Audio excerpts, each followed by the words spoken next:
If you were in New York City yesterday and you were wondering what's taking so long with my Kentucky Fried Chicken, there's probably a reason.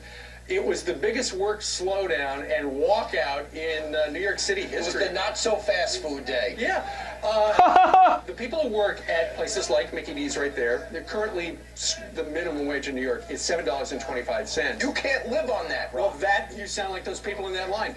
They want, rather than $7.25, they want $15 an hour. How dare they? Yeah, so they want to double their salary. The minimum wage is going to go up in the state of New York, I believe, in 2016. To the next to an unsustainably high level. To $9 an hour instead of $7.25. I mean, I don't know. Are they great negotiators or not good negotiators? Maybe you're going to end up somewhere in the middle. If you're at $7.25 and you say 15, maybe you end up somewhere. Here's the deal. You're a minimum wage worker. That's an entry-level salary. If you're good, you'll get a raise. And at McDonald's in particular, they got an incredible management program. This is a McDonald's college. You graduate from McDonald's college as a manager, you can go anywhere. You can open up your own restaurant, go to another major company. Applebee's could be in your future. Sure. So I believe this is the top. Your minimum wage was never meant to be a career wage. If you work hard, you'll get higher. You'll get more money. And here's the other thing. As hard as it is, in some cases, because you're a single mom or a single dad, you got to get another job. You got to get another job on top of that, so you have dual incomes. Hopefully, that'll change. Brian, you hit on the nose, I think, the key thing. If it's a minimum wage job, expect to get paid the minimum wage. The National Restaurant Association said that they provide 13 million jobs, and those jobs could be jeopardized across the country if the minimum wage goes up.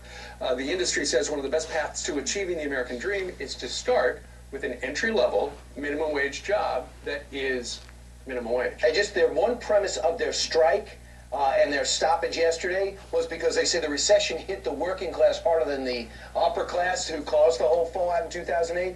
But the facts are lower occupations took a 21% hit because of this. Higher occupations took a 19% hit. It was the middle income, the mid-wage occupations, that 60% have recession losses and lost their jobs after. And later this morning, just about 2 hours from right now, we're going to get the monthly jobs number. And unfortunately we're going to see how many people are working. So many people who are working these days would like to be working full-time, but unfortunately, they're at minimum wage jobs.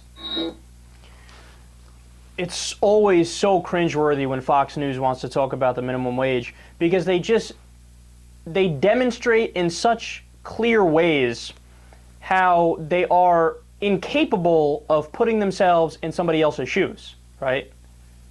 Like, they just expose themselves as egocentric and ethnocentric and narcissistic throughout that entire clip. They're just not able to think for a second, what if I was somebody working a minimum wage job? So let's debunk some of their nonsense there. They say minimum wage is entry level. Well, for some people, it's not entry level. For some people, they'll end up being there their entire lives. They suffer on Fox News from this incredibly naive view where they think that the United States, or capitalism in general, is actually a meritocracy, which means that the harder you work, the further you go. That is just flat out not the case. I mean, a meritocracy, that would mean that nepotism doesn't exist. But of course nepotism exists. Sometimes the unqualified nephew of the owner or the CEO will end up getting the job. Sometimes you don't have the credentials, but you woo somebody in the interview. Sometimes you have the credentials, but you're not good in interviews and you don't get the job. Sometimes you really bust your ass and work hard, but the owner realizes they do a really good job and they're busting their ass, so I'm going to keep them there, right? No, the world doesn't work as simple as harder work, further go. But they live in this black and white world where they think that's the case when that's not the case. And then the part that always drives me mad is when they say, well, the minimum wage, it's not meant for you to live on. So wait, let's take their logic and extrapolate it so we realize how absurd it is. So let's pretend we live in their world, right? And every single minimum wage worker takes their advice. And they say, all right, well, I'm going to buckle down, I'm going to work as hard as I can, and I'm going to get that promotion. And let's say, in this crazy world, because this is the one they're painting here, they end up getting the promotion. All of them get promotions. So if all of the minimum wage workers get promotions and they start doing a different job, which pays them more, right? then who's going to be left to do the minimum wage jobs? There's going to be nobody to be your cashier, for example. Nobody to serve your fast food. Nobody to be down at the local store. Nobody to do any of the minimum wage jobs. But that's the thing, is that they act like whatever, but those minimum wage jobs are necessary. We need those people to keep the economy moving. The only thing sane, rational people are asking for is that they get compensated enough to not be in poverty. Is that crazy to ask? To say, hey, if they work a full-time job, they should be able to live in a normal life. Not an extravagant life, a normal life. They should be able to make the rent. Wow, I'm repeating myself. Let me calm down here. They should be able to make the rent and put food in their stomach without having to worry about it. We have 10 million people in the U.S. that are members of what's called the working poor class. So a lot of them work a full-time job, but they still don't make enough money to cover all their expenses.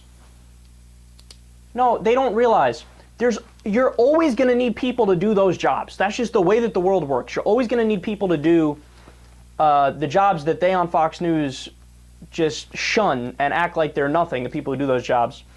And the only civilized human response to that, and also a smart response economically, because it'll help the economy if you give more purchasing power to these folks, is to pay them a living wage. Look, my number is $12.50. If you give them $12.50 and tie it to inflation, I'm done, I'm good. That makes sense. But these guys, they're so callous and they're so abrasive, and they just are incapable because they're making six-figure salaries. Some of them are probably making millions, right? So they think, well, I can do it, so everybody can do it, right? Right? No, not at all. Not at all.